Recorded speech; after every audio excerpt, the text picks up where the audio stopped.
The college football experience, week 1 Thursday night reaction show on the Sports Gambling Podcast Network is brought to you by Underdog Fantasy.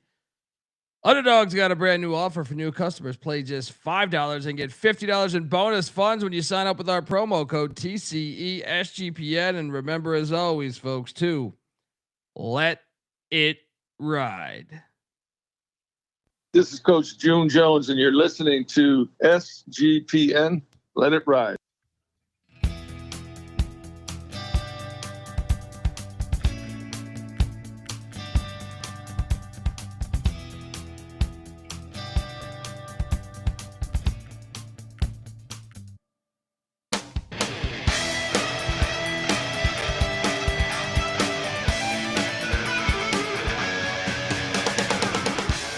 Yes, yes, yes. Woo! Welcome to the college football experience. Week 1 Thursday night reaction show. Get used to it, folks. Oh boy, youtube.com/the college experience. Get on over there, hit that like and subscribe button. Whew. We just got started. All right. I mean, look, I've been super angry for some of the day, a lot of the day. I've also been pretty on fire as far as ATS. Yeah. So all over the place. All right. We're going to talk about each game because there was a lot of fun games and high drama and bullshit going on tonight. But we'll talk about it all. If you're wondering who the hell you're listening to, my name is Colby Swinging Database Dan, a.k.a. Pick Dundee. That's not a pick. This is a pick. He was raised in the land down under, where a man thinks on his feet, speaks with his fists, and lives by his wits. When Dundee happened, he was a superstar. I'm probably drinking too much and celebrating too much and not sleeping. Would have killed a normal man, but no, that's gone. The medical advice I got from that was like being hit by lightning. Pretend it never happened and get on with your life. Woo! All over the place today, man. I mean, yeah. I am joined by my co-host. He is also the host of the college basketball experience. And when the season goes live over there, we cover every game just like we do for FBS and FCS. Give it up for Farmer staffer at Austin Peay with the Governors, South Carolina with the Gamecocks, and West Virginia with the Mountaineers. Ryan McIntyre, a.k.a. Moneyline Mac. What's up, brother? What's up, man? We survived the opening night. Had a lot of good on the board tonight. A couple that we wish could have went a different way. But overall, winning night, we'll take it. Cheers, everybody. Mac tonight. Come on, make it Mac tonight. I mean, the first thing I just want to say is when I was watching all these glorious games going on at once, great to have the 9 TV setup working. Because in the summer, I don't even need to turn them. I just keep that shit off for the most part, with the exception of occasionally when there's a couple games on at once. But, everyone keeps talking about this big divide between the Power 2 and the rest, or the Power 4 and the rest. The more I think transfer portal's a thing, the more I think NIL's a thing, the more I believe the opposite. Because watching the games tonight, man, I know they all kind of like the favorite teams basically won for the most part. But man, I just think there's so much different. There's too many good players. So to me, you're never going to be able to do that. But let's just start, because the game of the day, as far as results, not actual football game. Yeah. In my opinion, is this right here. Boise State was laying, I mean, this line had dropped some in Tampa, laying, I don't know, I forget what it closed at, but was laying 6.5 when I made the slides the other night. Oh my God. Did I, what a fake punt to get some momentum by Alex going to go to the go lash. But Boise State looked horrible. I felt like, look, I don't want to overreact, but this is a reaction show. The San Jose State future looks a lot better. Especially with UNLV and Fresno looking the way yes. I mean, if anything, the Mountain West, not the greatest couple weeks. for the Mountain West with Fresno losing the way they did, and then we'll get to the Wyoming game. But look, I know we both took South Florida, but I didn't. I not in any world did I have it 34-7. Yeah, I know. And no one was at this game. Like, if you told me 34-7, I'm like, oh man, this place must have been lit. Nah. The fucking momentum of the crowd. This shit looked like one of my stand-up shows, like where they're like just fucking half empty, people leaving, people eating at the Applebee's, middle of the fucking show. You know what I mean? Like, unbelievable result here. And shout out to Byron Brown for actually playing quarterback the correct way and trying to run people over. What's crazy is he didn't even throw a passing touchdown. No, he didn't throw the ball well, other than one or two throws. He actually missed a couple ones that should have been touchdowns. Yeah. I mean, this was an ass whipping. I know I seen people like compare, the total yardage was the same, but I mean, if you watch the game, I thought Boise got a bunch of yards in garbage time, and they couldn't sustain drives. And I thought USF's defense came to play early on. They were getting a push. Boise's only score of the game was on a short field when Galesh decided to go for it on his own 30 after that bad spot. But I mean, Byron Brown, I thought, was unbelievable, lowering the shoulder. And it's always good when you can shit on all the comments after the first game, because shout out to the couple guys that said, this show's dog shit. How could you pick against Boise? Well, they just lost by 30. Even though they did outgain South Florida somehow. Yeah. South Florida was the better team. I mean, there were some foolish turnovers by Boise that just almost. Boise doesn't traditionally do it like that. And one of them was like, but just not even the defense. It was just the dude dropping the ball, Maddox Madsen. They couldn't run the ball. They never established a run. It's almost like they lost a top 10 pick, Genty, that everybody was saying that he's going to replace. I'm like, I actually thought like the run game with Sherrod and Gaines would be. I didn't think it would be as good as it was last year, but I still thought it would be a big force on the team. So, but we both hit on South Florida here. This was a gigantic fucking result because the way they beat Boise State. I think the AAC winner is Navy, UTSA, South Florida, ECU, whoever the fuck, North Texas. Who are we forgetting? Even Army. Memphis. Memphis. Yeah, Tulane. All of them are sitting there saying like, "Oh shit, man! If we go 10-2, someone's got to go 10-2, right?" I mean, you can do better, but I'm just saying like. Now, how much do you put into like is South Florida like a legit contender based on that performance of your like? Do you believe like okay they're a legit contender to win the AAC? I definitely. I mean, if you beat Boise like that, I think you're a contender by default. But I'm just pulling up their road schedule real quick, just because I mean we see house teams at home every now and then. So USF their road schedule. With the way, where are they under? They're under South Florida. So they got to go. I mean, they're at Florida and at Miami. So they're going to lose probably both of those on the road. But like when we get to league play, their road spots are what? At North Texas, at Memphis, and at Navy. Yeah. So, that's not kind. Yeah. I mean, so I think they're a contender. Well, and they have no crowd. The crowd was fucking pathetic tonight. That was fucking bullshit. You had a fucking team that made the playoffs come to your town. That's why they're building a stadium on campus. Shout out to Rob Donaldson giving us $20. And I know someone else prior to that. Hold on, let me go back up. Shout out to Colt. Gave me $5. You guys look, both these guys just stacking it on here. There we go. All right.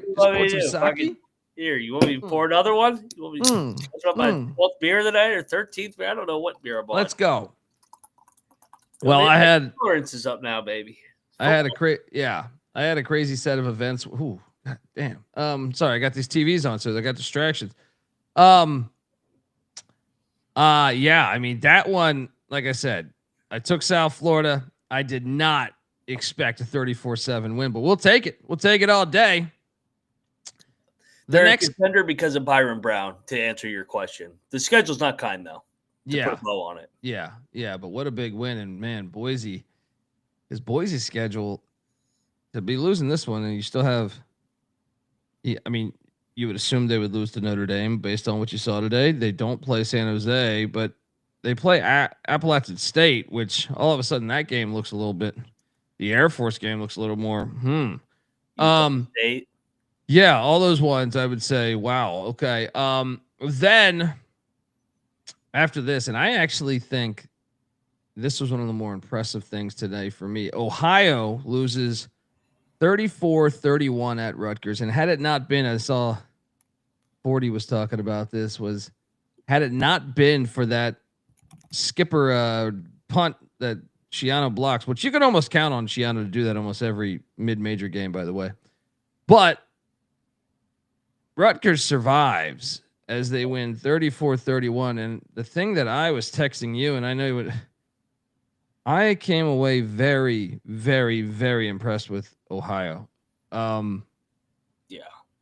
I think I am wrong on taking the under on them. I know it's just 1 week, but like they look like the best team in the MAC to me because we know one thing. Rutgers has a good defense. Yeah.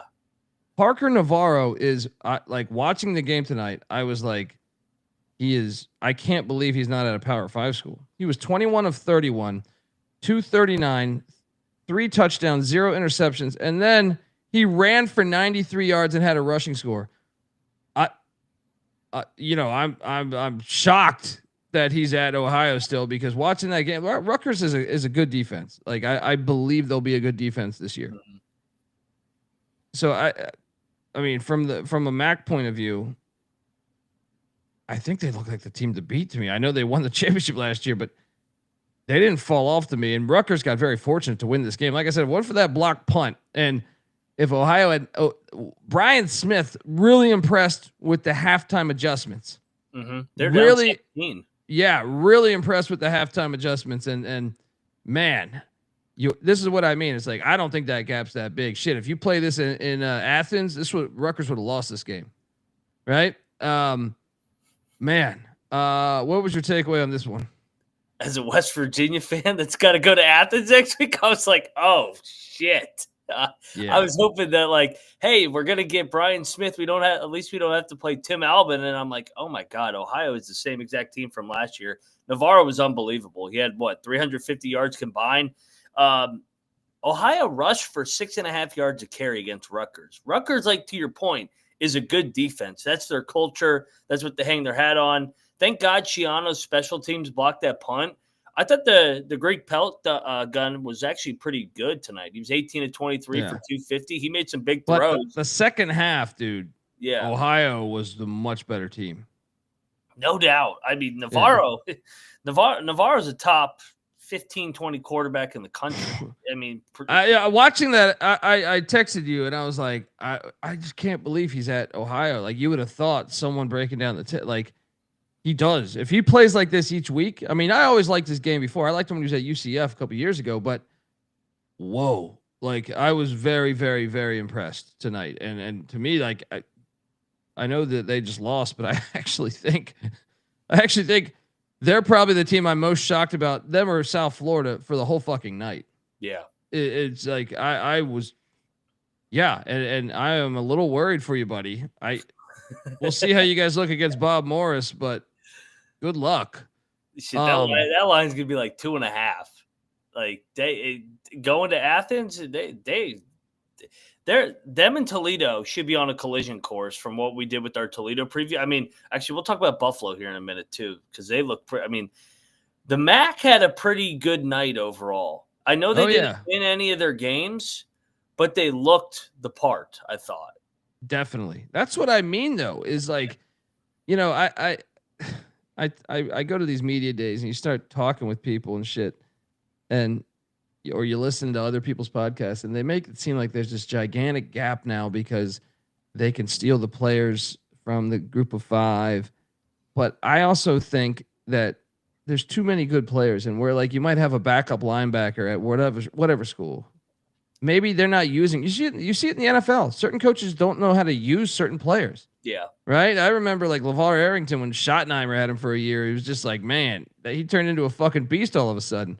Right. And then in a different scheme, he was like an average linebacker. So it's all about like, to me, can you find your team? And continuity, I think, is even going to be even more of a factor than ever before. So I actually think the gap is, like, watching the games tonight, I was just like, dude, I would ask you this for most of these games that we're going to talk about. Play them in the other environments. Like, to me, if they play this in Athens, I feel very confident Ohio wins this game. Oh, easily. I actually think they may win it by double digits. And we were talking off air. I think it was after the first show or before the first show. And I was like, man, I feel like I'm on every underdog this week. The reason is because the underdogs are the teams that have all the returning production and returning staff continuity compared to just the bigger names and bigger brands. And I think just early on, I think it's going to take these bigger teams and maybe they pull away a little bit at the end after a couple weeks. But right now, I mean, the margin is not as big as everybody makes it out to be. Dude, I think it's the closest narrative. I think it's the closest it's been in my life. Like, I watched this whole sport since I'm fucking 8 years old. And I'm like, watching the games tonight, normally I feel like you would get back 10 years ago, 3 years ago, 5 years ago, 20 years ago, you would get like 65-3 and stuff like that. Another reason is the human element still exists. Those that aren't getting paid on low end on the totem pole, they got that fucking chip. Those other guys that get that big check and chasing scattered ass and doing all that. That's another element, man. I was just talking about it on VSiN. Like, we were talking about Lenore Sellers, and I was like, we'll see, because he got paid. He got fucking paid this offseason. You know what I mean? So it's like, we'll see how he does with it, man. Yeah, what I hit on this, man. I was on Ohio. I know we were on the under, though. That ain't shit, but we definitely took the points here. Wait, did you take the points here? No, I actually laid it with Rutgers. I thought Rutgers would pull away, but they didn't pull away at all. It was the opposite. Dude, I didn't get ATS picking games. I had a pretty fire fucking night, man. I hit Ohio here, and let's jump to the next one because wow. Shout out to Eddie George, by the way, as Bowling Green took back the opening kick for the second straight year, by the way. And I'll be honest, like, I mean, this game was never in doubt. There's a lightning delay, but Lafayette scored, I think, to cut it to, was it 16 maybe? Was it 17? I think 17-7. So Lafayette scores a touchdown, goes on a drive. And I'm thinking, man, we might have a ball game here, right? Well, the very next kickoff, the guy who took it back for a touchdown had like a fucking 60-yard return. He didn't take it to the end zone, but how about the special teams for Eddie George and Bowling Green? They're getting it done. I don't know how much eyes you got on this. I don't know how much we should talk about this game, but it got lost in the shuffle because of the fake lightning delay. What's crazy is Bowling Green only had 265 yards for the whole game. Yeah, because he just kept running back kicks. I mean, that's what I'm saying. The game was actually closer. Had Lafayette had been better on special teams, like, this might have been like a 10-7 game. Yeah, I mean, you got to stop with these lightning delays, man. Yeah, I believe it's all fake. It's all fake. Here's what really, if I had to guess, and this is me talking out of my ass. They changed the parameters for this, right? They like the distance on how much lightning has to be, why?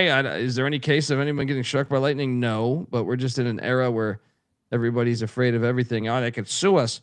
But that's got to be what it is, because I'm watching these games, and I know I didn't have a 9 TV setup when I was growing up, but we tried our best to we pulled in, our grandma's TV that was black and white. You know what I mean? We pulled in the other TV. We pulled it so we would get 3 or 4 going as a kid.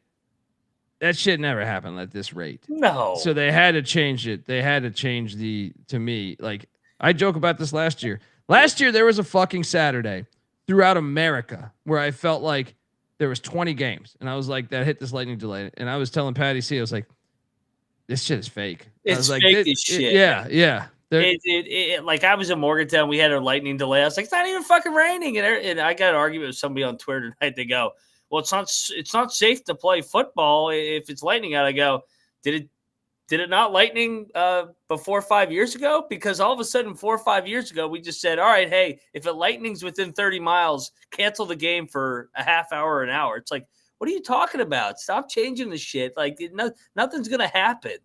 Yeah. I mean, I just feel like, I mean, I can remember a couple times as a kid with a college game, but like at this rate, I mean, there was a couple other ones tonight we'll talk about, but shout out to Eddie George and Bowling Green for getting that first dub.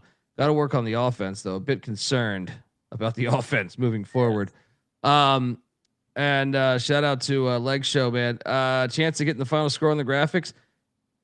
I could definitely do that for the weekday games. I don't really. It's a quick turn. Yeah, on a Saturday slate when there's like 150 fucking games, that sounds. Yeah. That's like I like to work hard, but I mean, at some point. I got to make sure my wife doesn't leave me. You know what I mean? I mean, shit, I record every night. She's completely content with that. She's awesome. But I mean, at some point, but for the weekday games, let's go. And look, shout out to Ron Lowney in the chat talking NAIA, man. I had everything going today, man. I was watching Pittsburgh State, Ferris State, man. Had that Central Washington game on. We watch it all here, man. But next up, Mercyhurst was at Youngstown. I'm sure you didn't get many eyes on this one. I'm score watching. I was actually, somewhat impressed with Mercyhurst staying in this game, and I tend to think Youngstown State's not that good. We don't have to dive too deep into this one, but Youngstown State, historically great FCS program, and well, I mean, they did enough to get the win. Similar vein as like Nebraska tonight. Yeah. Where it's like, yeah, okay, you won. That's what you had to do. But man, laying 30.5, that was never in contention there. I'm glad I did not bet this, but yeah, Mercyhurst, I would have got this one wrong. I don't know if you want to add anything to that, but no, I mean, yeah. I usually Youngstown's a proud program. You would think that they would just smash them by 3-4 touchdowns. Yeah. They did not. They never pulled away. I'm a little weary of them in the Valley now after that. So next up, you don't have to talk. Actually, you know what? I will mention that this game was closer than I thought for a while. Next up, okay, we got. Okay, hello. Let me do an ad read before this, folks. I want to tell you that the college football experience is brought to you by MyBookie.ag. Yes, MyBookie is your place to bet on everything football wise. Obviously college football, NFL, CFL, let's go. And every other sport too. MyBookie's got a $100,000 NFL super contest going, only a $15 entry, and they're offering a buy 2 entries, get 1 free. MyBookie also accepts customers from a ton of different locations, even outside of the States. You can easily deposit, get lightning fast payouts using crypto. So head on over to mybookie.ag. And when you do use our promo code TCESGPN, for a 100% bet back bonus up to $500 for new customers. That's mybookie.ag, promo code TCESGPN. We're also brought to you by Rhythm. Yeah, Rhythm's back on, college football's back on Rhythm, and it's better than ever. Look, last year to start the season, Rhythm was 16-4 ATS, up 11.6 units. Rhythm also has NFL, MLB, golf, WNBA. And Rhythm just introduced a leaderboard with weekly cash prizes for tracking your bets in the app. Track 5 bets at the same type of from any model that you build, and you could win up to $1,000. So what are you doing? Jump on over tomorrow. Fucking apps. I'm all over App State tomorrow. Let's go. Get your free 7-day trial period today. sportsgamblingpodcast.com/rhythm. That's RITHMM. That's sportsgamblingpodcast.com/rhythm. All right. There we go. Shout out to look, someone else watching Central Washington. Let's go. I watched that game. This game, hilarious. Obviously, we had another lightning delay here, but man, I mean, I cashed. By the way, Jacksonville State plus what was it, 17.5 or 18 or something cash for me. Yeah, man, I just got a lot of problems with this game, man. Like, me and Rob Donaldson were talking about it online. So I forget the gentleman's name that sacks the quarterback and forces Fancher. Yeah, the surprise, by the way, surprise, Cam Fancher, and he got injured too. Sacks him. It's a 0-0 game. He sacks the quarterback. He fumbles. The defense takes it back for a touchdown. And then they review it for targeting. I texted you because you were locked into ECU. And yeah, I had to go rewind it, man. I had to go rewind it. I said they waved it off. Not only did they take away the touchdown, they ejected him, and now we're in a lightning delay. So I have such a huge problem with that for that play because that's a game-changing play. I mean, you read the stat in the NFL when you get a pick six or a defensive touchdown of any magnitude, I think your chances of winning the game goes up like 97% or something, right? Oh my God, that's a killer, man. And the fact they lose by 7. And by the way, UCF got their game-winning touchdown on a drive where Trevor Woods, the former Colorado safety, gets a targeting call and gets ejected from the game on that abrupt slide bullshit. Dude, look, I know I bitch a lot. I can't not bitch. I cannot not bitch because, like, I just think, what are we doing to the game? That Trevor Woods play, you could even see the second he got up, he knew he was like, no, because I was committed as he was a runner. Someone's got to let me know who I can contact. I would love to have them on the show. I would love to. I'll write them fucking emails, letters all day. That is the most dangerous play in football. First off, so if you want to care about player safety, that play should be illegal. But it's just criminal. I feel like they stole this. I mean, UCF still could have won this game, but between the defensive touchdown and that pivotal play, which put them in scoring range, it was absolutely a disgusting game and disgusting outcome. And I'm really just surprised that these fucking bozo announcers, they must like push the agenda of like, do not question that, because I just find it crazy that this many human beings can sit on a microphone. The fucking ECU game tonight. Oh my fucking God, dude. They picked up the targeting, but that announcer, dude, I was about to tackle this guy because Adazio, of course, right? But that's even more of a mind fuck because I would picture Adazio on the other side of that, right? I would picture Adazio being like, oh, you can't, but it's almost like they got like, if you want the ESPN broadcasting gig, you can't scrutinize the referees.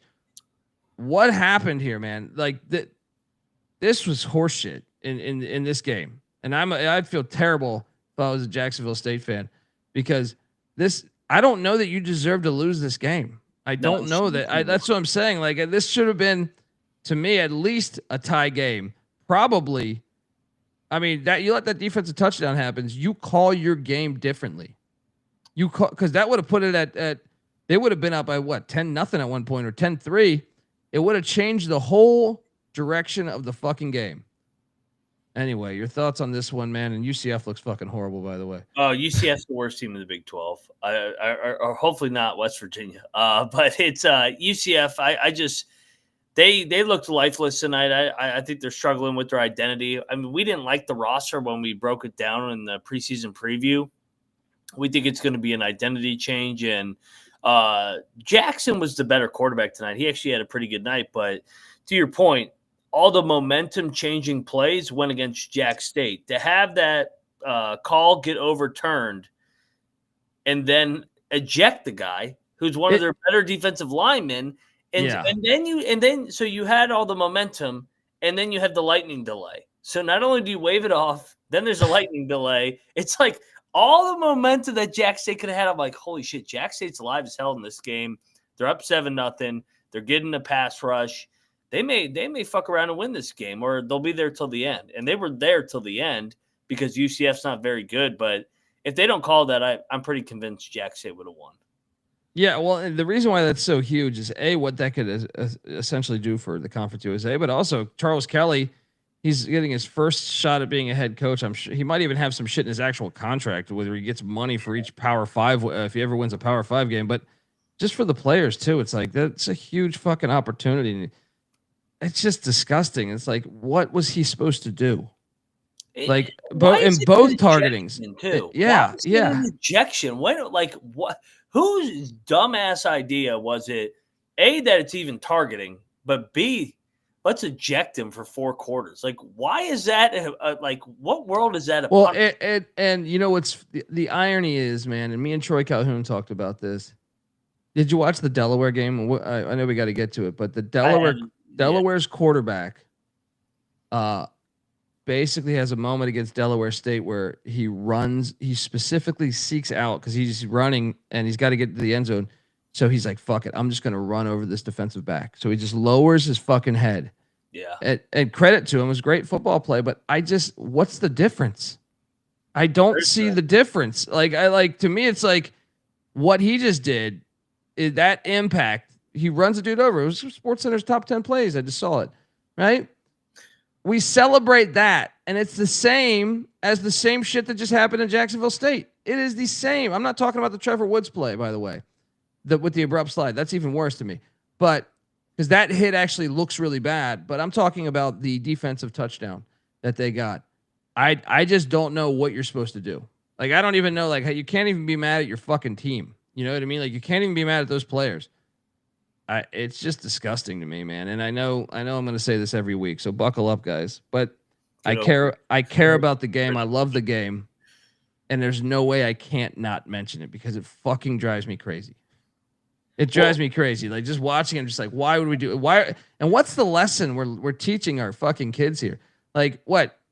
They're out of the game. They didn't do anything wrong. Okay. The letter of the law is saying that, but the game is so fast. It's not like spearing in the fucking 90s or something where you would see deliberate. They're trying to hurt people. They're just playing football. They're just reacting to the fucking play. I disagree with everything that is behind this shit, man. Well, and offensive linemen and defensive linemen go helmet to helmet every single play. At the point when the ball snapped, they both engage and it's helmet to helmet. It's literally every play. It's just that's such a huge play in a game where no one scored a touchdown to the fourth quarter. Yeah, a fucking defensive touchdown is in a game like that is catastrophic. I think like their win chances would have went to like 99.9 because at that point it was 0-0, right? Like, UCF's fucking terrible, by the way. And I'm looking at these, I don't know, man. I what did we take on the win total? I didn't bet their win total, but it's like under 4.5. Thank you. I mean, not with the team I saw tonight. Jacksonville State, maybe I guess I never ruled them out of the Conference USA just because someone's got to play Liberty. But after watching Western Kentucky, I was like, man, yeah, Western Kentucky, Liberty, we could pretty much lock that thing up. Yeah. Jacksonville State looked all right. They looked all right tonight. They might be a bowl team, right? Yeah. I mean, we had them at 4-8, and they acted like we were high. So, I mean, maybe a 5 or 6 win team. Yeah. All right. Next up, we had. Yes, lock battle win. The fuck did Akron not? Lock battle win. Oh my God. This is my favorite game of the night. This was my favorite game of the fucking night. Folks, if you're a crazy guy like me and you're bored in the morning, go to ESPN Plus. They have all the games sitting there saved. Play this game. Oh man. How bad is Akron's offense? My Lord. What's crazy is, so I stopped locking up the over on Akron, but I did it I think I did it his first 2 years. Last year I stayed away, but I'm almost like magnetically attracted to watching the fucking Akron game because of the way I lost those first 2 years when Moorhead was there. Yeah, I remember just the way they would lose their games, and they would be in all these games. And they would lose it in some of the most heartbreaking fashion that I can recall any team ever. Well, tonight was very, very similar to the whole, like, you got to think at some point they're going to fire Moorhead, but man, I don't know what it is. It's like Cincinnati and Nebraska to a certain extent, but they can't get out of their own fucking way. Exception in the end. Oh my God. I'm like, dude, why even throw it though? Because this has been that play, Mac. If you've been following Akron, because I've followed probably closer because of the win total thing over the past couple of years. Yeah. That play has happened every fucking time they're in a close game where they have a chance to win. If what I'm saying, folks, is so first off, Wyoming was up 3-0. Yeah. Well, they got it was 0-0 after 1, then 3-0 at halftime. Then going into the fourth, it was 3-0. Wyoming had some bonehead moments too, but the biggest one of the night is Akron gets in. They stopped them on a 4th down and 1 or something. Yeah. And then they go on a drive and like, oh my God, this is it. Akron's going to go up 7-3. They're at the 3-yard line or something, or for some dumb reason, because you got to think like, man, we haven't been in the red zone all night. Why are we like? It's like get points at worst. You're 3-3 with what 8 minutes left, 9 minutes left. Especially when your quarterback sucks. Yeah, look, Ben Finley was 16 of 38 tonight for 139 yards, and he's been there for years, by the way. But I don't even know what did he see? He throws it like directly to the linebacker in the end zone. One of the worst. I mean, literally, I saw the play and I started cracking up because I was like, it's almost unbelievable the consistency of how bad they fuck it up over the past 3 years, 4 years with the same exact. I've seen that same exact situation a bunch of times. You're just like, what? When would you learn to just say, hey, maybe we should just run it here? Maybe if we score a touchdown, we score a touchdown. If not, it's 3-3. Their offense hasn't done shit all game. But man, I think I called this game on our. If it wasn't our show, then it was SGP or VSiN, where someone hot potato it might have been our show where I just said, I think it would be 13-3 or I don't know 10-3, something like that. I was close, man. 10-0 the final. Wyoming does score a touchdown as Katin Anderson finds his wideout Dur for a 35-yard score. Screen. He scored on a screen. Yeah. Where Akron just missed like 6 times. Like, really, Akron? You're going to lose the cover on that? And you know what's concerning about Finley? Wyoming went in the prevent defense with like 3.5 minutes to go.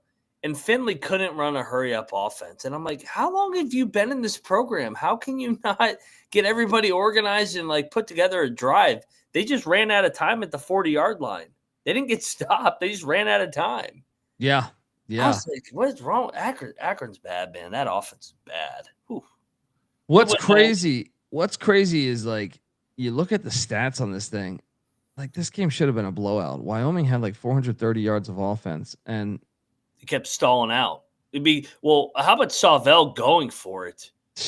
I'm like, what are you doing, dude? Akron can't score. If you get another field goal here, 3 points is like 30 points in this game. Yeah. I cashed on this and I cashed on the under. The Mountain West can exhale a little bit for a second when Akron was inside the 10. Oof.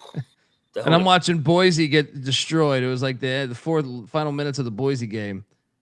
And I'm sitting there thinking, man, Fresno got whooped by Kansas. Yeah. What was the other one? There was one other one, right? UNLV. Yeah, UNLV. And I'm like, man, and Akron's going to beat fucking Wyoming. But then Akron was Akron.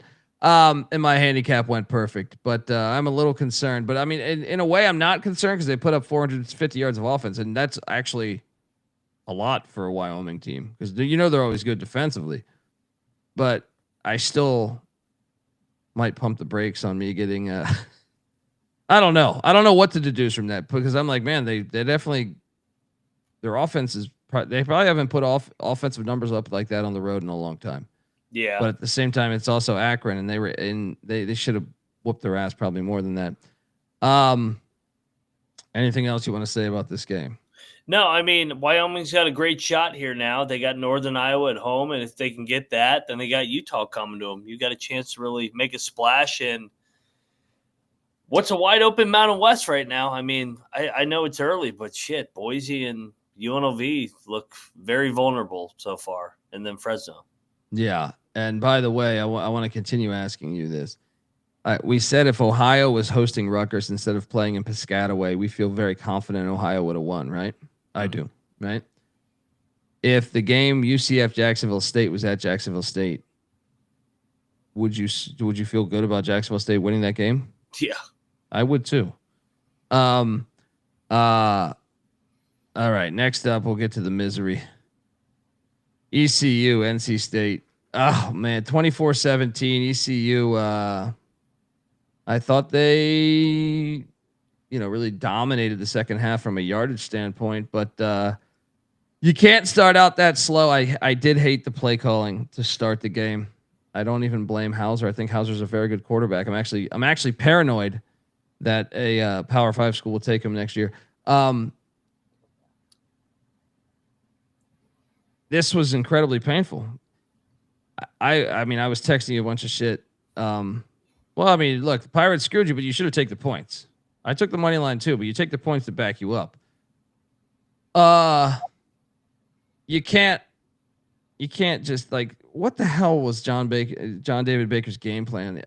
He's a Lane Kiffin guy, and one of the reasons I always never fully trust Lane Kiffin and Ole Miss is they get too gimmicky. Cute. That the whole first half. Now, credit to NC State, they came out ready, and ECU did not. But I definitely feel like if there's another quarter in that game, I feel pretty solid that the ECU wins. Even NC Nick, who's kind of an NC State fan besides Duke, was texting me. He's texting me. He's like, I'm out on Doran, man. I'm out on Doran. He goes, ECU's D-line was fucking up NC State's offensive line the whole second half. I think, they got very fortunate to get that win considering how bad ECU played in the first half. Yeah. And I agree. I mean, I don't know what the fuck. Why are we obsessed with the jet sweeps and the wide receiver screens? Just let's go down the field. All right. Like there was just for first half, I was like, good God. And another thing they would do is like the delayed run. And I'm like, that's not working. All right. NC State's defensive line's pretty good. We only rushed for 30 yards. And, but at the same time, like I felt like the whole second half, we were moving the ball at ease to a certain extent.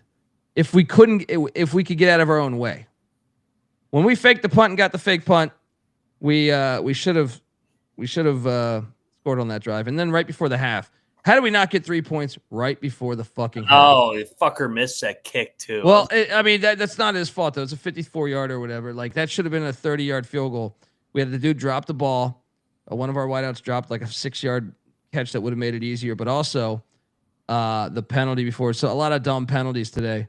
And then even more mind-boggling was they asked Blake Harrell, the head coach at ECU, he was planning on going for 2 if they scored. He said that post-game, which fucking drives me crazy because I'm like, what? NC State's kicker was dog shit. Why would you not go to overtime and then rely on him being dog shit again? Either way, I'll tell you this, though, man. I was impressed with East Carolina's defense tonight. Yeah. I was impressed with Katin Hauser, and I actually believe, despite losing this game, which is fucking painful because I do believe we could beat them right now. I think we're a contender in the AAC. I really do. I think Hauser is one of the best quarterbacks in the group of 5. He played mistake-free football, really, man. I mean, sort of like the couple snaps he was center exchange with the out of the gun. He threw for 366 yards, 30 of 44.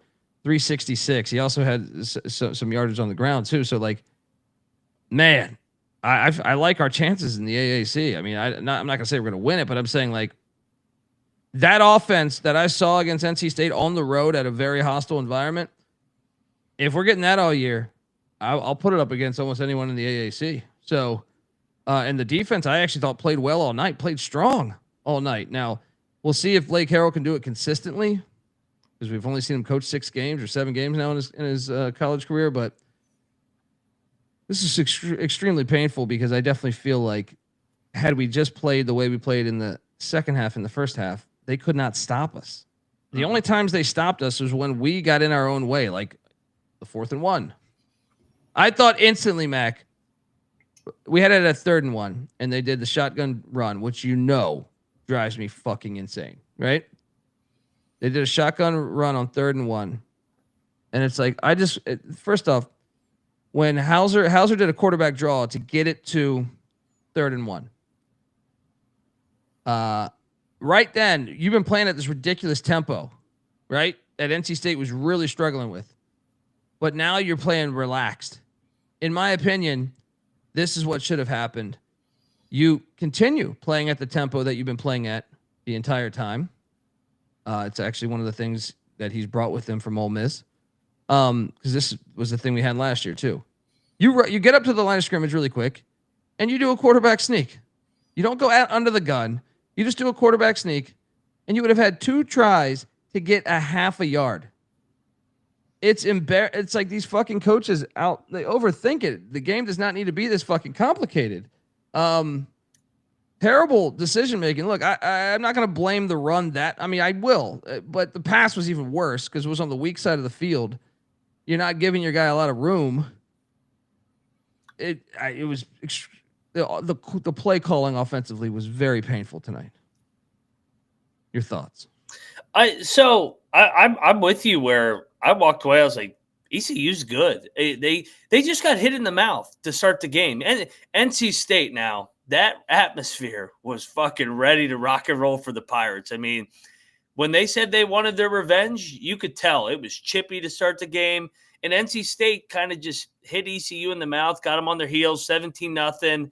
And I was like, oh, shit.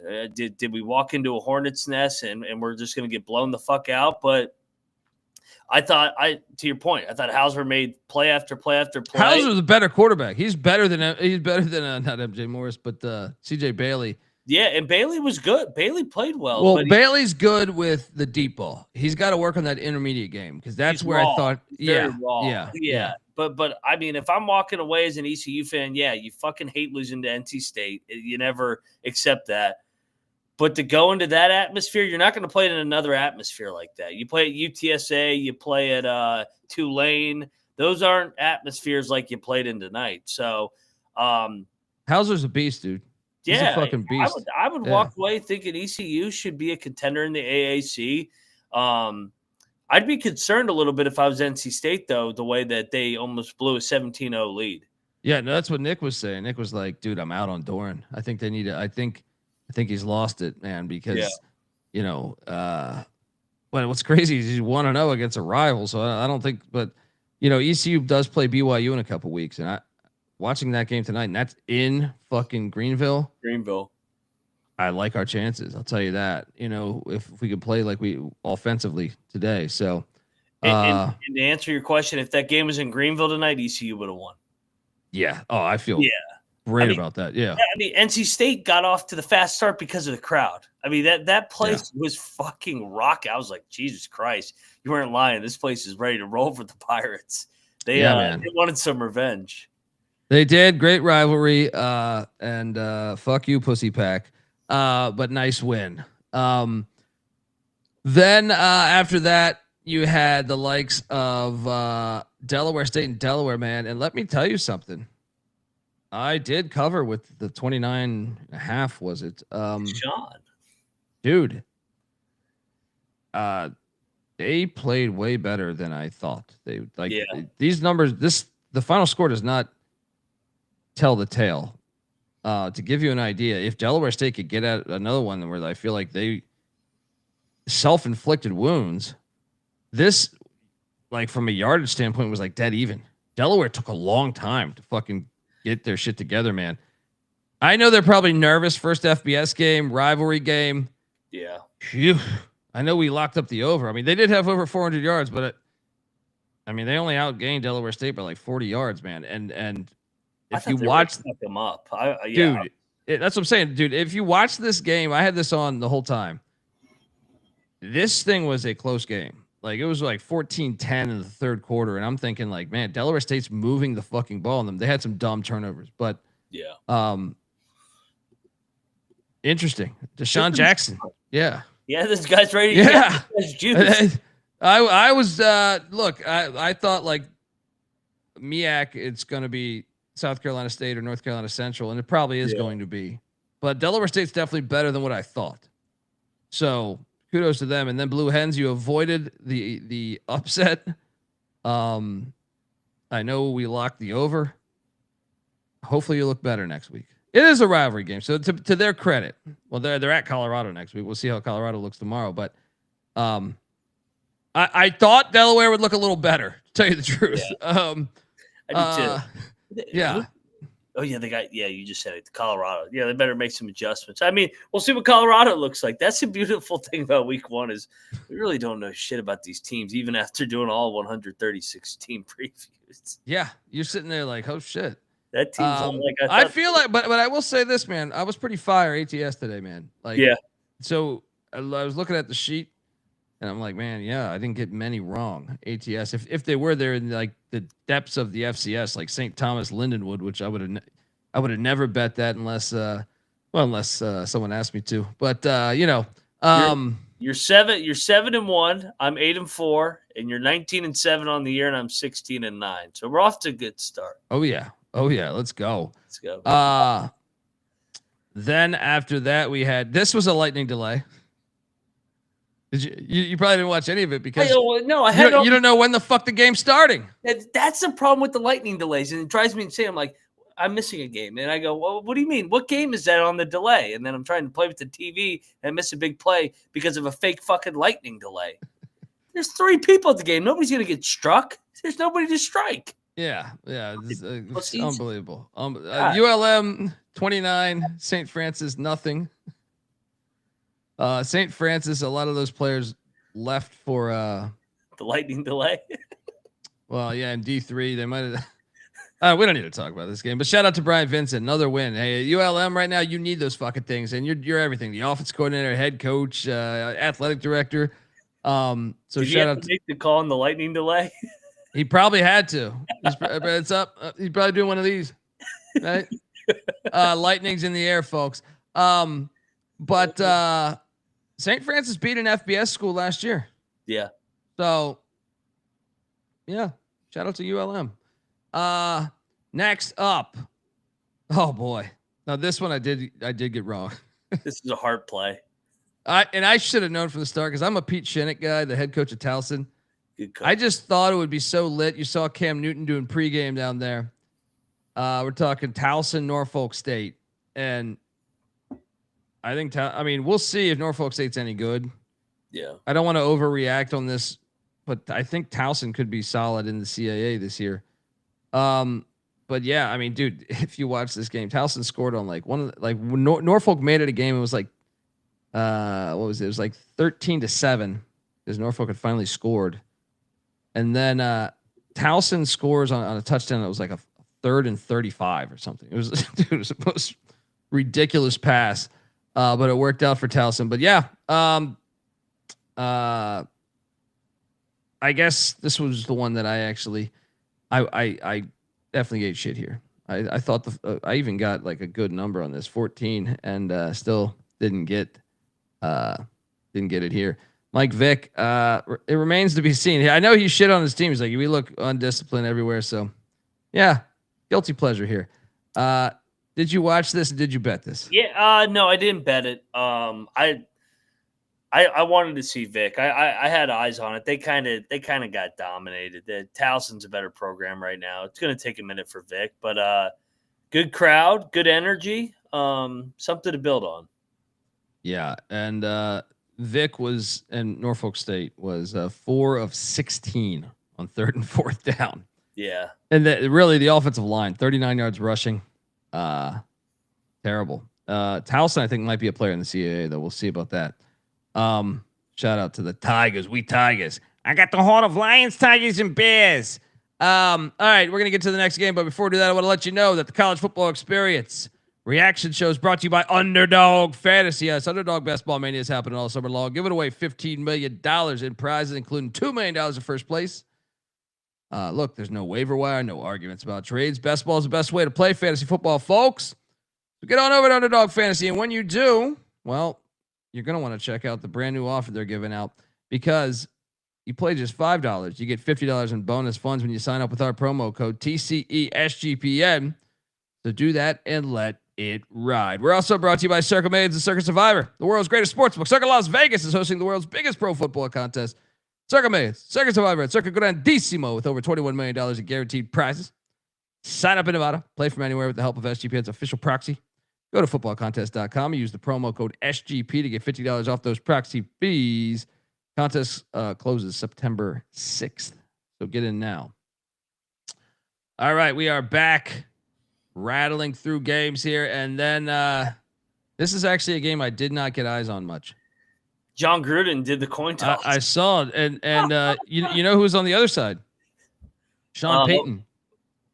Sean Payton's an EIU guy. So you had him there. I'm sure him and Gruden are pals probably. But yeah, you had them both there. But get this, we got this right. Yeah. We did get this right. We laid the 9.5 with EIU. They win by 10. I did not get, even with the 9 TV setup. I had this on maybe 3 minutes. So, next up, we had Lindenwood St. Thomas. How about the Tommies, buddy? Dude, they were a dog. I know, man. And Lindenwood beat him by like 50 last year. But you know what? Lindenwood's whole team, watching the Wyoming game, I'm reminded that like they have like 3 or 4 transfers from Lindenwood. Like so does was it this Cincinnati? Cincinnati's wideout. One of their wideouts is a Lindenwood transfer. So yeah, shout out to the Tommies for getting it done. Next up, we have this game. Oh my God, you want to talk about cooking the books? By the way, Elon fucking look good, dude. That's phony final score. This is the most phony final score of every game tonight. Every single game. But I understand the style points, Duke. You need your style points. Yeah. This game was 10-10 at halftime, folks. Yeah. All right. 10-10 at halftime. Going into the fourth, it was 24-10. So you're like, man, Elon was driving at one point. They scored. Yeah. That's what I mean, dude. 24-17 with 14 minutes left. That's what I'm saying, man. This was a game, and then they cooked the books late. Oh man, what they have? They had a punt return for a touchdown. Yeah. Mensah did throw for 389, but if I'm being honest, as someone that is very bullish on Duke, well, first off, that's awesome that he did that, because last year I feel like that was almost impossible. But the run defense, a little concerned about the Duke run defense. Elon rushed for 163 yards. That's more than Duke ran for, by the way. For a defense that I was so high on. Now, I know some of that shit was them doing the quarterback draws, but man, not super impressed with the Blue Devils. But I did take Elon in the points, and they did cover, by the way. You're welcome, folks. Your thoughts? They better fix that run defense, because they got Illinois coming to town next week. Yeah, dude. I wonder if they I wonder if they were just rotating guys or something. I don't know, because that was puzzling. Now Duke did have over 540 yards of offense, but Mensah's good, man. I told you he's a beast, man. I made the prediction on some show. They asked me like on the fly, give me a hot take in college football, and I said Mensah will win a Heisman during his career. Doesn't mean this year, but like over the next 3 years. Yeah. He's really fucking good, man. Shout out to Elon, man. If you follow the FCS like we do, I think they're gonna be tough in the CAA as well. They actually look better than Towson to me. Well, and Colby, they competed last year at Duke, and Duke was a 9-win team. So this is back-to-back years that they've competed against Duke. So maybe it's not the end of the world that Duke didn't blow them out again, because they won 9 last year. Yeah, that's fair. Next up after that, dude, did you get eyes on this game? Because UT Martin and Oklahoma State, well, first off, the closing line was 27, so UT Martin covered, which we got right. This game was 17-7 at halftime, and kind of all over the place here. I will say this. they didn't go with our boy, right? They played Haas, but they played Zane the most. Yeah, Haas only threw and Henny only threw 7 or 8 passes. I think I looked at the box score earlier. Yeah, they did enough where I think they're all right, but I'll say this: UT Martin got down the field a few different times. They just didn't get any points. They went for a fourth. They threw a pick. I don't know. I'm not sold on Oklahoma State. Haas got hurt. I missed the injury. I missed that too. Yeah, because he did drive him down 2 straight drives. That's huge. But there was another big quarterback injury that happened tonight too. But yeah, I missed this because this was in the thick of things. But they scored on the first 2 drives. It's 14-0. Then he got hurt. So that's why I kept seeing Zane. I figured Gundy was playing 2 quarterbacks. It's still alarming, yeah, because he would be the type of guy to do that. He does it every year. Yeah. It's a foot injury. It looks they only had 350 yards of offense against an FCS. I know UT Martin's a solid FCS. They made the playoffs last year, but still, you're just like at home. I mean, you did what you got to do. You win, you learn from it, but they look better than UCF. I'll say that. You're looking for the positive side of this. All right. Gundy told the reporters after it could be a footer, it could be an ankle, it could be a thumb. Thumb, foot and ankle, I can understand. You're throwing thumb out there, he's hurting all over. I know. He wouldn't give details on it because they got Oregon on deck. Gundy's such a prick. They should just rest him. They're not going to beat Oregon with him. They're going to get fucked up. Based on what I saw today, unless they were resting some guys, they're going to get fucked up by Oregon, unless Oregon is just complete ass. But that could be the case. Hey, you got the window, Gundy. Let's go. Next up, this game is awful. Yeah.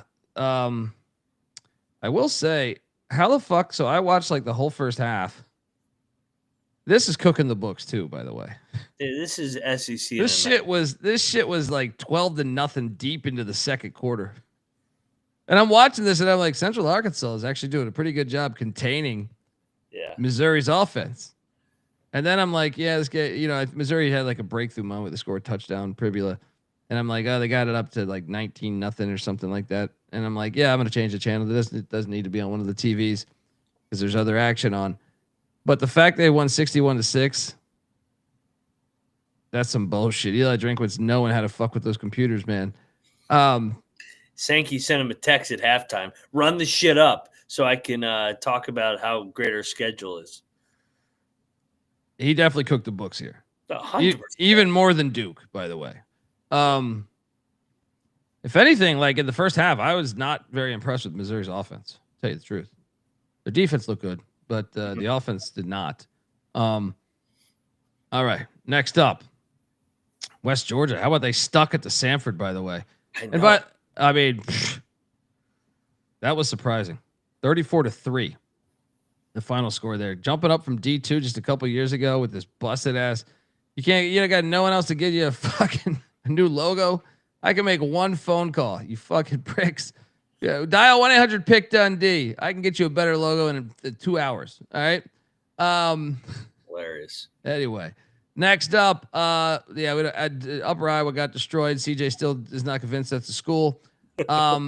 This game was ridiculous, by the way. This game was ridiculous. Didn't watch a second of it, but a hilarious outcome. Let's get to this one. Houston, Stephen F. Austin. I thought Houston would win by more. They covered. They did cover for us, but as someone that was bullish enough to take Houston to play in the Big 12 championship, and I know Stephen F. Austin's not a bad FCS, but kind of thought Houston would win like 56-10. Yeah.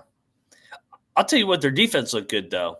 They held Stephen F. to 140 yards of offense. So yeah, the defense looked great. Their defense was good last year. Yeah. Offensively, they couldn't fucking score. So hopefully they can get this offense going with Wegman and company. Who did the Cougs have next? And Wegman actually had a solid stat line. I mean, like Yeah. percentage wise, but I mean, he only threw for 159. Ooh, they're at Rice next week, and then all right. So the real deal's coming up at Rice, Colorado, at Oregon State, then Big 12. So they better get that offense going. Well, Rice, I don't know how fast they will. I mean, I'm very excited to watch Rice on Saturday, but I don't know how fast they can get the triple going. Yeah. We'll see. What's a rivalry though, at least? Yeah, true. All right, let's get to the Buffalo Minnesota game because we cashed. Yeah. Good God, man. Oh, dude. Fucking Lembo didn't go for it. Well, first off, twice in this game. I took the over on Minnesota, and I felt very good about that. I'm going to take that back. I know Minnesota won, but and they actually put up a lot of yards for a team that only scored. What was the final score again? It was 23-10. 23-10. 450 yards of offense. Yeah, you should have scored more points.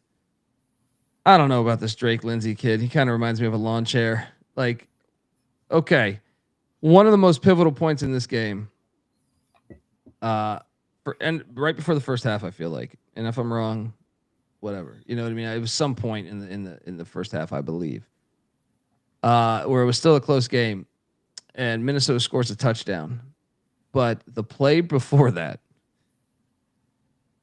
Lindsey throws the ball perfectly in the end zone to the cornerback for Buffalo, and he drops it.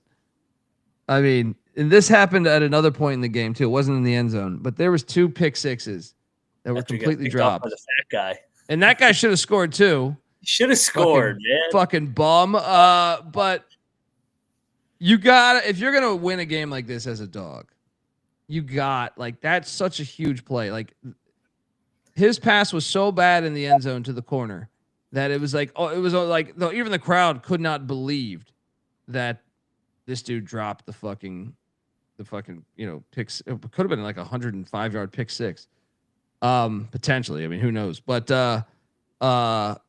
hey, Buffalo covered for us. I still think Buffalo is going to be good. And let me ask you this: if this game was at Buffalo, do you think the Bulls would have won? I don't know if they would have won. I don't think they would have. Yeah, but it would have been really close. It would have been a war.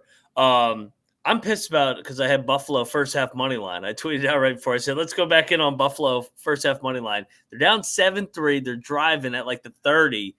It's 4th and 2, and Lembo goes for the field goal. And I'm like, this guy's not making it. And he shanks the shit out of it. And then Minnesota goes down and gets 3 before the half. So Roberson did not look good. Now, it is a Big Ten defense. Well, Fleck, he lost his DC to Minnesota, but he loses his DC like every other year.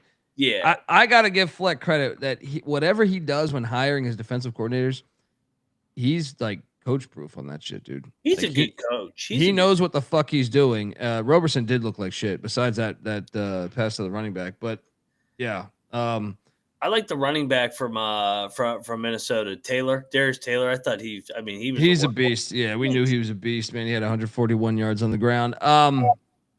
Yeah, by the way, I mean, I think we never actually gave this out as a play, but we were proposing the Mac parlay that would have cashed tonight. Yeah. Depending on where you got the Miami number, but we cashed here, and next up, dude, shout out to they lost. The 20-game losing streak was snapped. Northwestern State. This was one of the better games. I read the score wrong. Yeah. This was so Blaine McCorkle snapped that 20-game losing streak, and these demons, I'll drink one for you, demons. Snap that 20-game losing streak. This was one. Actually, I think this is one of the better games of the day. Wow. Okay, there we go. Next up. Oh God. We got to talk for a long time here. Dude, I am so fucking pissed. I could not find a first half money line on Alabama State. Remember when we joked with, hey, take the first half money line? They didn't offer it. Alabama State was up at halftime. Shout out to Welcome to UAB who DM'd me saying, I'm looking for, can you find a book right now for first coach fired? Because at that point, Alabama State was up 2 scores in the third quarter. He was like, if you could find it, let's bet like thousands of dollars on this. And I was like, yeah, you're right. We should. Dude, right. They're bad, man. So, folks, if you're watching this on the slide, I don't have the score there. The final score. I mean, this is a really bad look, man. They're the worst team in the AAC. I feel very confident with that assessment. Are they the worst team besides Kent? I think so. They gave up. So the final score is 52-42, but this was a 45-42 game, and UAB added a late score. But man, let me dive into the stats on this because I haven't actually looked at the stats. I watched the game, but I'm curious. 515 yards of offense. They gave up a shit ton, though. Yeah. Oh, yeah. Dude, Alabama State, 515 yards of offense. UAB only had 520 yards of offense. Yeah. How do you give up 200 yards on the ground to fucking Alabama State? Like, what? You know who they play next week, right? UAB? Navy. Lay it. He's so bad. Like I didn't think this was that. I actually didn't think it was possible. What did they do all off season? Dude, this is the if you're asking who's the biggest loser today, it is by far UAB. You got to pull the plug on them. I don't give a shit that you're 1-0 now. You got to pull the plug. You gave up over 500 yards. Alabama State's not even like one of the top teams. No, they're average. I mean, I like Eddie Robinson Jr. and I hope Alabama State's good this year, but whew, man. They were live, dude. They were totally live. I'm pouring one for Trent Dilfer because your days are numbered, pal. That shit was awful. I texted you. I said, please, is this really going to happen? Yeah. Well, I mean, welcome to UAB he's been in the dumps ever since they hired Dilfer, but man, he was sitting there today. Like, I'm sure he had to be tying one on knowing welcome to UAB. They're getting ready for Andy Kennedy season already down there.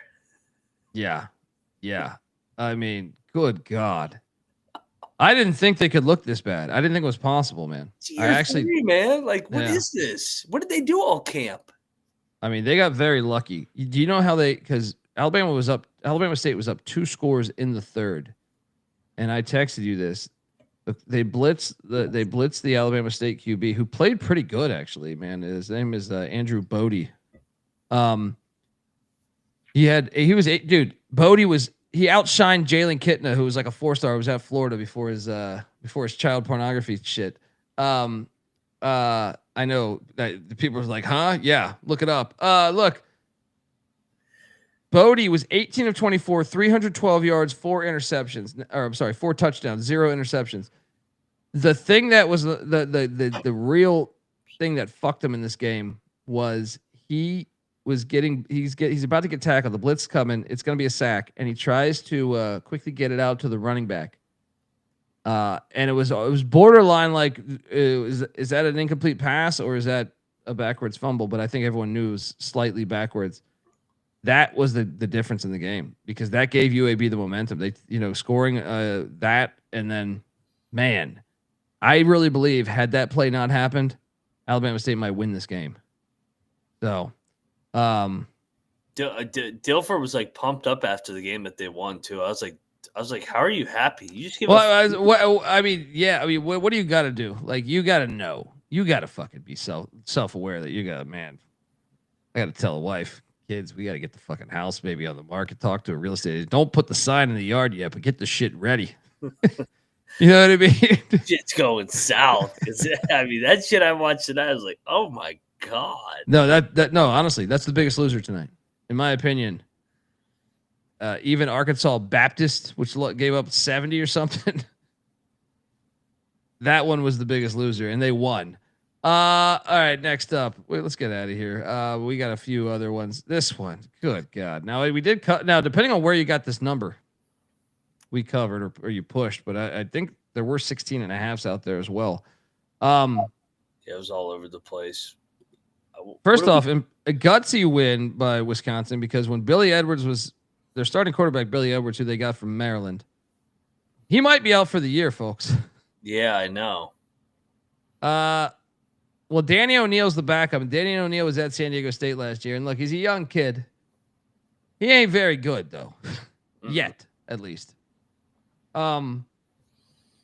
Wisconsin, you needed to. I was worried when it was 3-0 and Danny O'Neal came in the game. I was very worried that, man, I was like, Wisconsin might go fucking 0-12. I was like, we threw that interception in the end zone. Yeah. Oh my God, Yeah. are they going to lose this game? But I'm with you. Actually, the biggest winner of the Big Ten teams tonight was Wisconsin because they showed some toughness. And you know what they did? They went back to their old ways. They played defense and they ran the football and they won 17-0. Look, a lot of people are going to blame DeQuan Finn, who didn't play great, by the way, and that's a credit to Fickle and his defense. But the pick six, essentially, or I know it wasn't a pick six, you step out of the 2. That was on the receiver, man. The receiver. I mean, unless I would love to find out for sure, but what he sees, the receiver stops his route. The receiver cuts in where he's thinking he's going across, and that was the biggest play of the game because up to that point it was just 10-0, and I was like, dude, they're still in this thing. The inexperience on offense at the receiver position was atrocious. They were 0-9 for 3rd and 4th downs, man. They only had 117 total yards, but they still were in this fucking game into the 4th quarter. Crazy. Miami, Ohio. Learning about the MAC tonight, I don't think Miami, Ohio is a contender. No. Those other three, the top 2, Toledo and Ohio, I think are 1-2. Then I think you go Buffalo. I'm intrigued to see Northern Illinois and Eastern and the Michigan schools and stuff, but very impressive win. You needed that. Very impressive considering like the odds are kind of stacked against you. It's 3-0 in the 3rd quarter. You're sitting there like, man, I don't know how the fuck they're going to win this game, but is Edwards out for the year? It looked like it potentially. Let me ask you this though: if that game was at Miami, Ohio, they might lose that thing, man. They might. The crowd was a big factor on this win tonight. I feel the jump around had that place going. Fickle just got his get out of jail free card. Dude, if he would have lost this, man, that would have been rough. But they did cover for me. I had 17.5, so let's go. But I'm saying if Edwards is out for the year, I don't think they're going to can him. This will be 2 years in a row because Van Dyke. Yeah, I think he'll get a 4th year by default if it's. I don't know if that's a good thing for Wisconsin fans. Well, I'm just talking like for Fickles, hey, he can't control it, but like he's not with that schedule. They're not beating any of those teams without their starting quarterback. No, maybe Maryland, but the rest, no. That spread. Are they at Bama next week or is it the week after? Week 3. They're gonna get fucking hell. That spread might be 47 points. Okay. Good God. This one hilarious to me. Now, I had a great night tonight. Not only with all my plays, ATS, but also pretty solid on my win totals. Because Nebraska won this, and I was getting 7 with Cincinnati, so I actually got both these correct. Nebraska. I have Nebraska on the over, and this was a big one for me. But I will say this: I've been calling for Nebraska as a playoff sleeper, perhaps because that schedule is nice.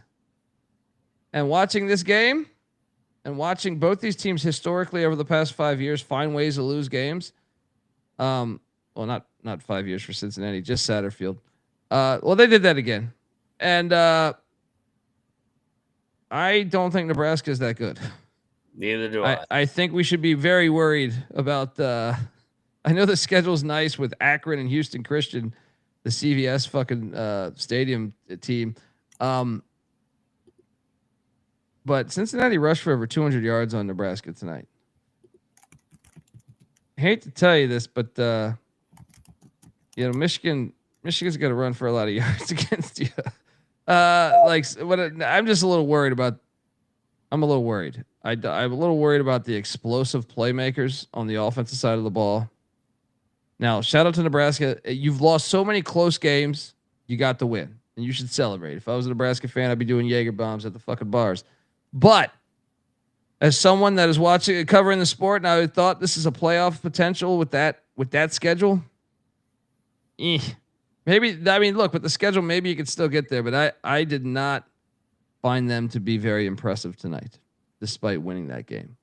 Cincinnati is exactly the same Cincinnati that's why I took the +7. I was like, they'll lose a close game. Yeah, that's what they do. Yeah. What's your thoughts on both these teams? Because I have some. I actually thought I would be more bullish on Nebraska than I am currently.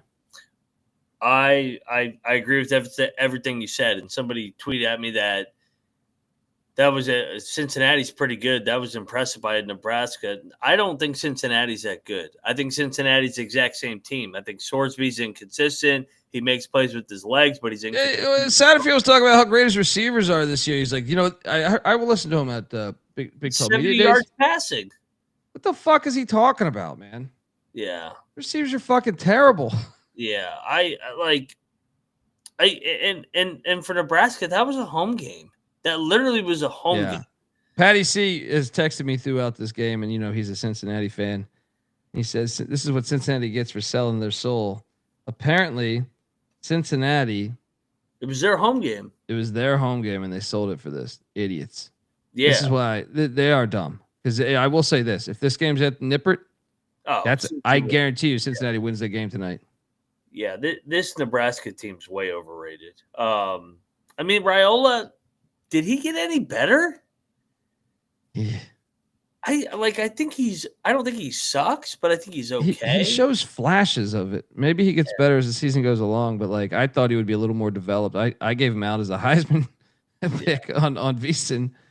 I mean shit, even that touchdown, I think it was a touchdown. I know Cincinnati fans were DMing me. I think they got it right.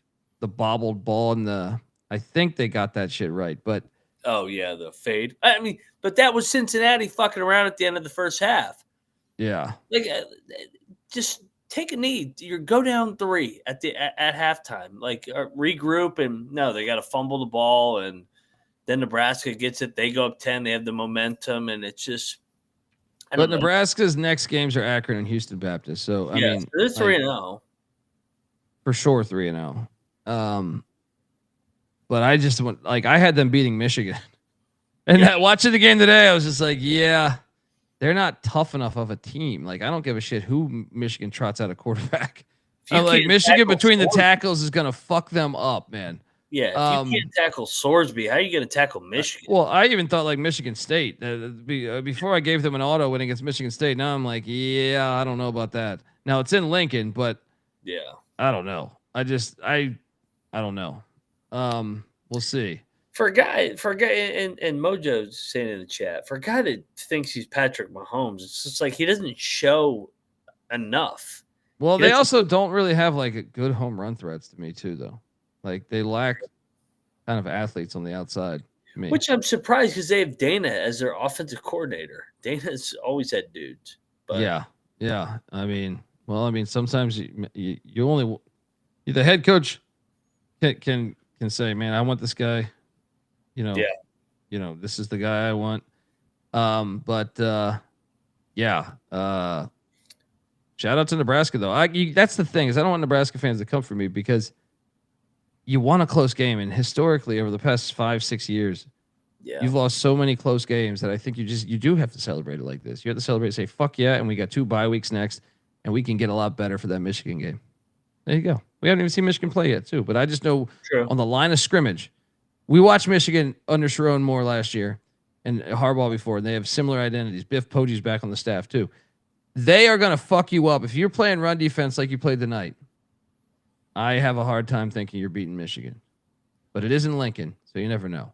Yeah, and the other thing too, it's with Cincinnati. That's a mediocre Big 12 team. That's not a contender. It's the same Big 12 team. They beat Arizona State last year, and I know they didn't have Sam Levitt, but it's the same.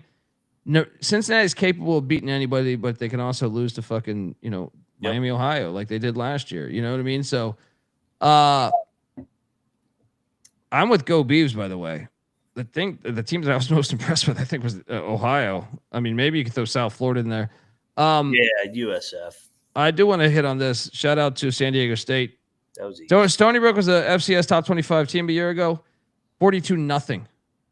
I watched this game on the Mountain West app, and look, I was impressed. I mean, I don't know how impressed you can get, but I can tell you this: they would have given up more points last year. So, 42-0. Shout out to Sean Lewis and the Aztecs getting off on the right foot. And that concludes today's action. We'll be back tomorrow night recapping, and we'll be back tomorrow morning. Remember, we have an FCS show that we're going to do. So buckle up. We also have a few other team previews. So let's go. Folks, fun. Dude, if you had to give a game ball, I know it's Ohio that lost the game. I think they were the team that, maybe it's just, I feel like I was most wrong about them. Like when I watched them, I was like, this team's going to win the MAC. I was like, dude, like Navarro should be playing. If he's doing this against Rutgers defense, which is a respectable defense, it's Rutgers offense that keeps them 6-6 every year. Then I am convinced that guy is a very, very good quarterback. As far as like, he'll be is he a senior? He might have one more year of eligibility. I think Navarro's a senior finally. Man, some teams got to be watching him and saying, why did we not tamper with this motherfucker? Yeah. My game ball is South Florida. Yeah, I mean they beat a playoff team last year by 3+ scores, and now have changed the narrative on which league is the best already of the G5s. Yeah, biggest disappointment for me would be. Yeah, well, I was gonna say ECU first half, but UAB definitely has to take the cake. If anything, yeah, I would say that one. And if I had to give a second one, I mean, ECU first half was very disappointing because like I really believe they're a better team than NC State. I feel like most people think that if you play that, we had them on their toes the second half, and I just wish we could have. We were very cha in the first half. I was going crazy on these fucking jet sweeps, dude. Stop it. All right, folks, we'll be back tomorrow. Moneyline Max on Twitter at Moneyline_Mac. I'm on Twitter at TheColeBD. Yeah, UCF was very disappointing too, but they got that win. But they did look like shit. I guess Akron's disappointing if you are hoping that they're going to ever turn that corner. Yeah. But anyway, yes, subscribe. We'll be back tomorrow talking all this action. We got a few more teams to preview before Saturday's noon kick. So buckle up. And we got an FCS show we're going to be doing. All right. This is the College Football Experience reaction show for Thursday, week 1. You better start thinking about yours. And we out of here. Mailbox 1. You have 7 messages. 1.